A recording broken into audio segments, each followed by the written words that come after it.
అంటే ఎంతసేపు అయినా కానీ మన కాంబినేషన్స్తో వెళ్దాం సార్. కొన్ని కొన్ని క్యారెక్టర్స్ డెఫినెట్లీ కాంబినేషన్ కావాలి. బట్ ఈ ఫ్రెష్ రోల్ తీసుకునే ఛాన్స్ వస్తే మాత్రం I want to take that chance.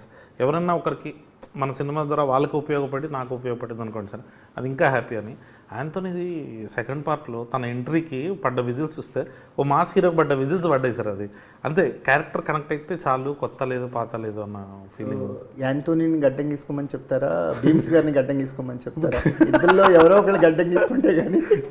Venky అన్న బాగా అసలు దాంట్లో కన్ఫ్యూజ్ లేదు సార్. యాక్చువల్గా ఆయన కన్ఫ్యూజ్ అవడం తప్పలేదు సార్. ఇద్దరు చూస్తే పర్టికులర్గా చూస్తే తప్ప పెద్ద తేడా తెలియదు.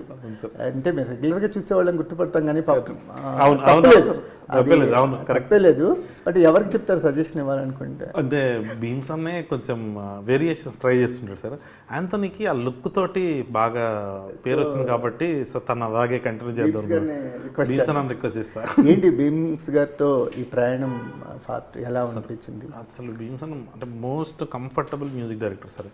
మనం ఏదైనా ఒక ట్యూన్ నచ్చలేదని మీ ఫేస్ ఎక్స్ప్రెషన్ కనపడుతుంది, ఇంకోటి చేద్దామన్నా అంటాడు. వెరీ మీరు అన్నారు కదా నేను సింగిల్ థియేటర్ ఆడియన్.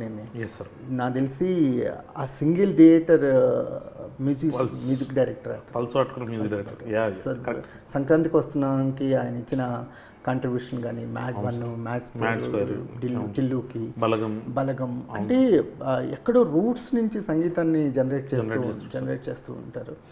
అది వినగానే ఎక్కింది సార్ సాంగ్. అవును సార్. అసలు అంటే పాట అయిపోయేలోపు పాట ఎక్కేస్తుంది. ఆ 3 నిమిషాల్లో మనకి పాటలోకి తీసుకెళ్ళగలే సత్తా ఉంది. స్వాతిరెడ్డి పాట కానీ, లడ్డు కానీ, పెళ్లి కానీ ఎలా ఉంది ట్రావెల్? ఏమన్నా ఈ చివరిలో తమన్ గారు ఎంట్రీ అవ్వటం వల్ల ఆయన ఏమన్నా లేదు సార్ అలాంటిది బయట అలాంటి టాక్స్ వినిపిస్తున్నారు? లేదు సార్. భీమ్స్ అన్న కంఫర్టబుల్గా మనకు మాట్లాడతారు సార్. ఒకవేళ గోవాకి ఈయన ఉంటే బాగుంటుంది అని అనుకుంటున్నాం అంటే ఓకే మీ డెసిషన్స్తో వెళ్ళండి, బట్ మీకు ఏది కావాలన్నా నాకు లాస్ట్ మూమెంట్లో ఒక 2-3 సీన్లు మార్చాలి, బ్యాక్గ్రౌండ్ స్కోర్ కావాలి అని అనిపిస్తే వెంటనే భీమ్స్ అనే చేసి ఇచ్చారు సార్.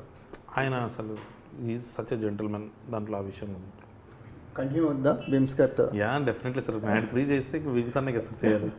ఎందుకంటే రవితేజ గారికి కూడా భీమ్స్ గారితో వాళ్ళిద్దరికి చాలా మంచి రిలేషన్. రవితేజ గారు అసలు 100% భీమ్స్ గారితో వెళ్ళిపోదామన్న జోన్లోనే ఉంటారు సార్ ఎప్పుడు. సో అది అదే 100%, 99% అదే సార్. సూపర్.